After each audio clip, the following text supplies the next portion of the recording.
السلام علیکم ورحمۃ اللہ وبرکاتہ۔ آپ نے یہاں پہ ایک سوال کیا ہے کہ ہمارے شہر کی مساجد میں اور مصلی العید میں اجتماعی تکبیر پڑھی جاتی ہے، یعنی ایک شخص سے تکبیر پڑھتا ہے اور اسی کی لے میں ملا کر سارے لوگ تکبیر پڑھتے ہیں، اسی کے ساتھ شروع کرتے ہیں اور اسی کے ساتھ ختم کرتے ہیں بلند آواز سے۔ تو کیا یہ طریقہ درست ہے؟ تو اس سلسلے میں جو صحیح بات ہے وہ یہ کہ یہ طریقہ درست نہیں ہے، بلکہ یہ تکبیر کے تعلق سے ایک بدعتی عمل ہے، اس لیے کہ تکبیر کے اندر سنت یہ ہے کہ ہر شخص سے اپنی تکبیر کہے۔ ہاں، کوئی شخص سے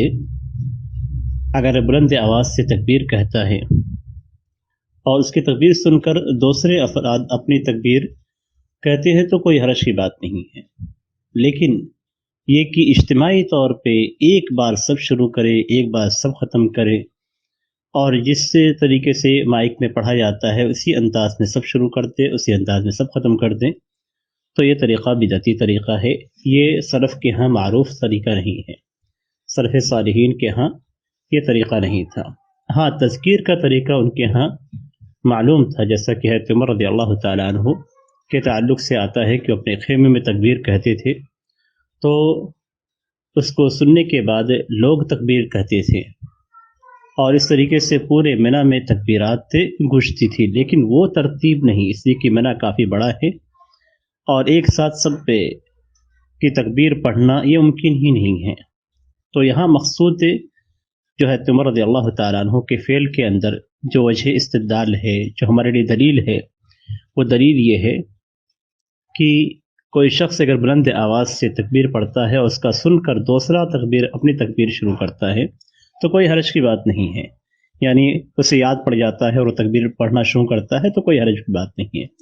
ہر شخص انفرادی طور پہ اپنی اپنی تکبیر پڑھے گا، نہ کسی کی تکبیر میں ملا کر شروع کرے گا اور نہ ہی کسی کی تکبیر میں ملا کر ختم کرے گا۔ اگر اتفاقی طور پہ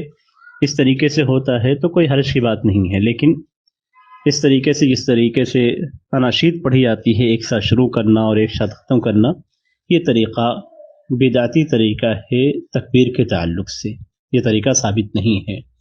اور جو طریقہ ثابت نہ ہو اس طریقے وہ طریقہ مردود ہے، جیسا کہ نبی اکرم صلی اللہ علیہ وسلم کی حدیث ہے صحیح بخاری اور صحیح مسلم کے اندر، من احدث فی امرنا هذا ما لیس منه فهو رد،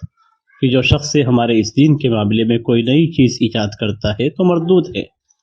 اسی طریقے سے صحیح مسلم کے اندر ہے من عمل عملا لیس علیہ امرنا فهو رد، جو شخص کوئی ایسا کام کرتا ہے جو ہمارے دین ہمارے طریقے کے مطابق نہیں ہے تو وہ مردود ہے۔ تو یہ طریقہ صحابہ کرام کا طریقہ نہیں تھا، اس لیے اس طریقے سے پرہیز کرنا چاہیے، اور سنت کا طریقہ یہ ہے کہ ہر شخص سے اپنی اپنی تکبیر پڑھے۔